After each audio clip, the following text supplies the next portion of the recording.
This is something I want with all my heart and my soul. I just want to be a normal person. We are afraid of fatness because we've been traumatized by fat phobia. This is all about you. This is whether you want to live or you want to die. There is no life unless I have weight loss surgery. I will not make it. Y'all want to know something frustrating about being fat? Can't even have a heart attack in peace because everyone's going to be like, it's because you're fat.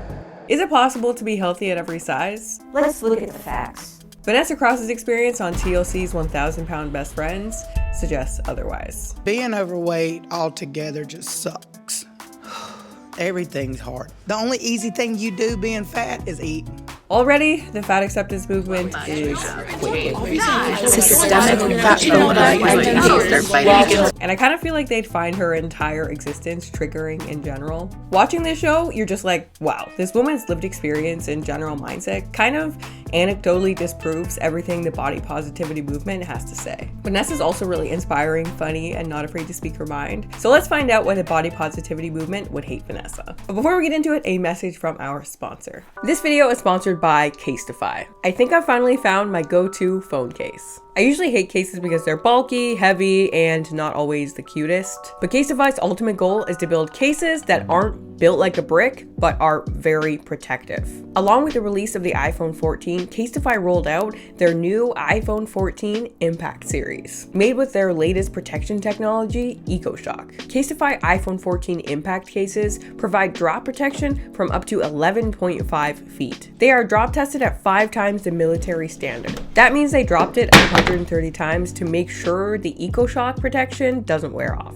For me, protection is nice, but bulky is not. Casetify has the perfect balance between sleek and protected. Their cases are solid, not too heavy, and quite slim. And there are so many different colors, prints, and customizations to choose from. Casetify has worked with over 300 artists from all around the world, and there are always fresh designs and new collabs. Whatever your style, Casetify should have something that's you. They also really pay attention to the little details. They have a raised camera ring to protect the lens. They also have a raised top and side bezels for extra screen protection, but it doesn't interfere with your swiping. Casetify is also an eco-conscious company. With Casetify, they're able to recycle old cases into new ones, helping to reduce plastic waste. So whether you're upgrading your phone or not, head to Casetify.com for their latest iPhone 14 Impact case series, as well as their cases for iPhone 13 or earlier devices. Go to Casetify.com/Kiana Docherty today to get 15% off your order. Thanks to Casetify for sponsoring this video.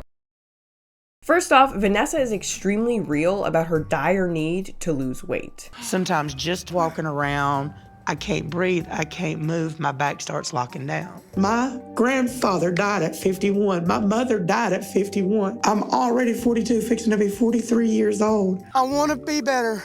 I want to feel better. I don't want to hurt after 5 minutes of exercise. It's not okay. There's no denial here, no delusion at all about what her weight is costing her in terms of quality of life. She knows that right now her life is so much harder than it has to be. Which, I mean, for me, already what characterizes the fat acceptance movement is unfortunately delusion. Obesity, as we've discussed before, is not fucking real. It is not a real thing. It is an imaginary concept. It is not a disease, and it is not an epidemic, because it's not fucking real. It is actually better to be a little bit on the heavier side because it helps to stabilize your joints. Delusions. Fixed false beliefs that are resistant to reason or confrontation with actual fact. At this point, we have a ton of data demonstrating that obesity is likely extremely unhealthy for people, and yet we have an entire group of people making it their mission to convince others that this is not the case. In Vanessa's case, it's ironically not only her attitude, but her specific health problems that directly contradict the fat acceptance narrative, as most of her weight issues are undeniably weight-related, simply stemming from the mechanics of too much body fat. I know that decades of poor health and bad habits have left my body in bad shape.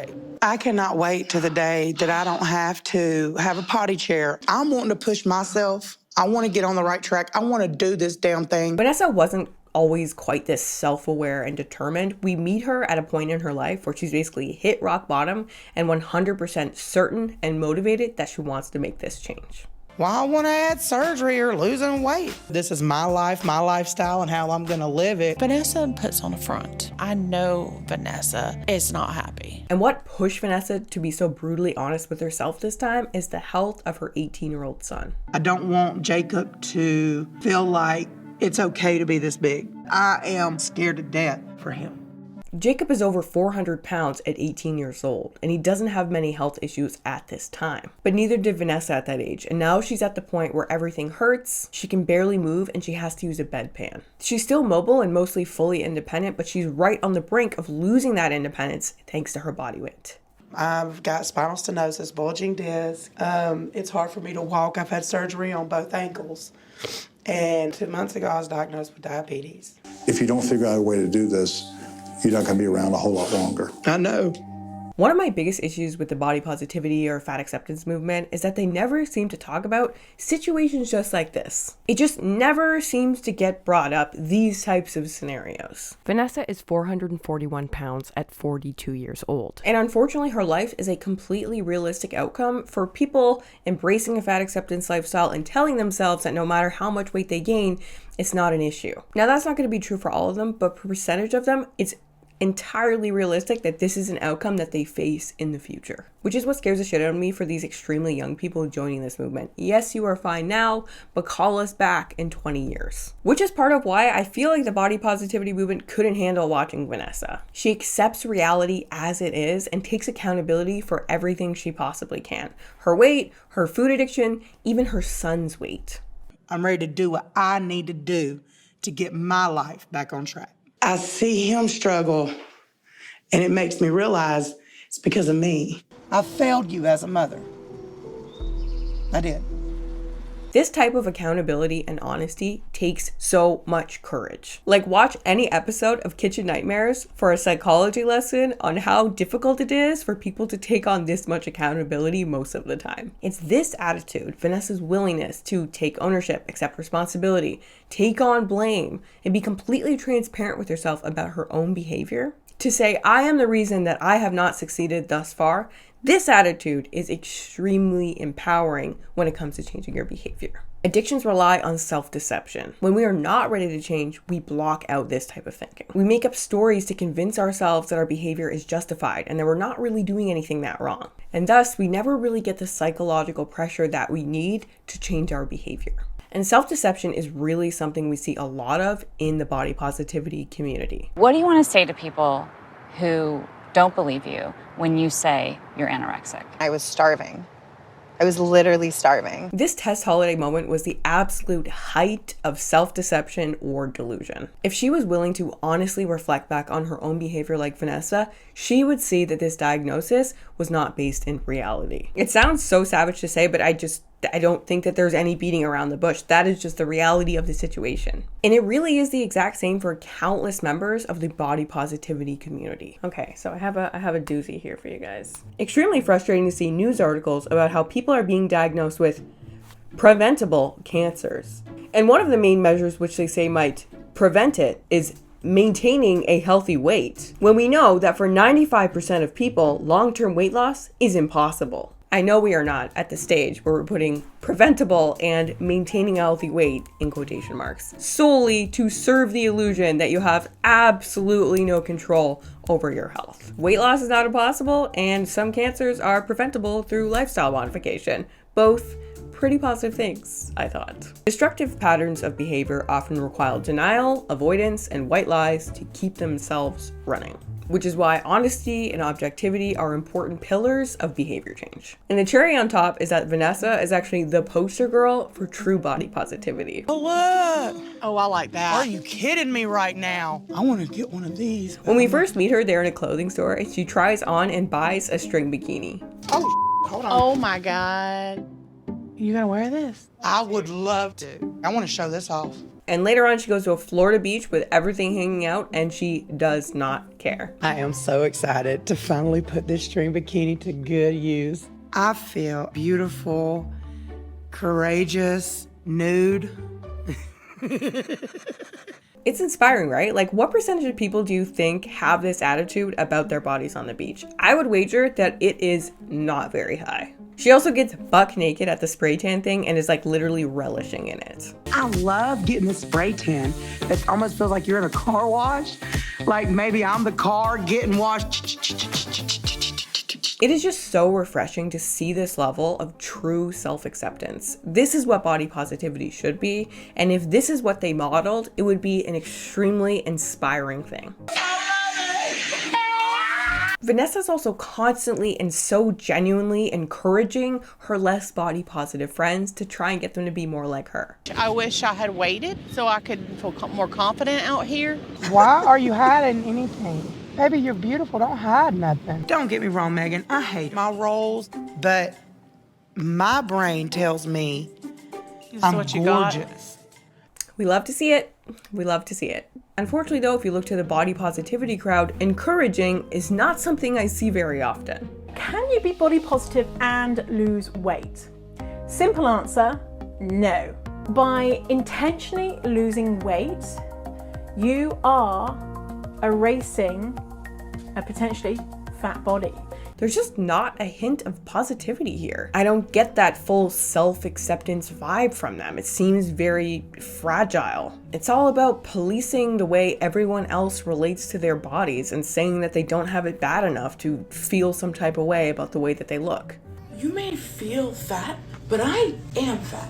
I live as a fat person every single day. Your feeling does not determine the way people treat you. I just think this whole policing thing, like, oh, you have it better than me, so you can't feel bad, or like, how is that what you want your entire movement to be about? How is that what you want your contribution to the way people relate to their bodies, which is already extremely difficult to be? If other people need to change the way they relate to their own bodies for you to feel okay, that's quite the hint that it might mostly be rooted in self-deception. Vanessa has come to terms with her extremely toxic relationship with food. Food is my lover and the best lover. Oh, God. Oh, my God. Do you have any napkins? Because I think I just got wet. All right, let me get 2 of your spicy chicken sandwiches with the fries and drink. 2 of the regular not spicy combos, a large jalapeno popper, and a large mozzarella stick. 2 deluxe bacon cheeseburger meals. And a bucket of tenders, side of mashed potatoes and coleslaw. Is the lemon cake, you buy the whole cake, or is it a slice? It's a mini cake. Okay, let me get one of them. Thank you. Food ain't gonna hurt you. Food ain't gonna leave you. Food ain't gonna break your heart. Food will comfort you. And she's extremely aware of this. The whole thing is taking this first step, giving this up, giving up my joy. We learned that Vanessa has been using food as her primary coping mechanism since she was a child dealing with homelessness. Vanessa recently lost her father, overcame skin cancer, was homeless with 2 young children to feed, and suffered through the tragic loss of her boyfriend. And today, Vanessa uses food to try and help deal with some very, very heavy memories and emotions. I've done some bad things, Miss Connie. I feel so shameful at times for the fact that I've had to sell my body to provide for myself, to provide for my children. And I want to do nothing more than to shut the door, close it, and bury it. I want to bust a bag of chips, a bowl of ice cream. This is some fucking serious courage, which makes this next post all the more ironic. Choosing an anti-diet path in an anti-fat world takes courage. It is 0% courage if you're using this path to avoid facing your own demons. And as a quick aside, Vanessa's situation is just such an important reminder not to judge people who are overweight. Obviously, you don't need any reminders not to judge people, but like, come on. Somebody the other day I pulled up at the gas station, was pumping gas, called me a fat bi. I sat in my car and cried for 10 minutes. Somebody never met me and didn't know me. It is clearly not as simple as eat less, fatty, which is an example of the harassment that overweight people receive online every single day. And not just fat activists, fat people who are just trying to like live their lives and participate in social media, which is probably why a subset of people are motivated to believe this fat acceptance narrative to begin with. But we can champion the message not to judge overweight people while not encouraging using food as a healthy coping mechanism. Here's your reminder that emotional eating is not a bad thing. The only reason we vilify emotional eating is because we associate eating more with gaining weight, and we are terrified of fatness. If calories didn't exist, emotional eating would still be a problem because it's an avoidance mechanism. It's a way of not dealing with the problem directly. I will never quite understand why this group wants so badly to be victims of their situation. Meanwhile, Vanessa has had an extremely difficult life and has every reason to victimize herself, but says, no, I got myself in this situation, I am gonna get myself out. I've done this so many times and given up. I don't want to give up this time. I've changed this. Instead of going on a diet, I did a lifestyle change. In the end, Vanessa's courage, willingness to be uncomfortable, and drive to succeed result in weight loss surgery. I'm going to approve you for surgery. Over the past 43 years, I have done nothing but grow and groom this body, stretching it to its max, pushing it to its limits. Now, I get to reduce it and get to live the next 40 years of my life being the woman I wanted to be in the beginning. And from the looks of her Instagram, she's lost a substantial amount of weight.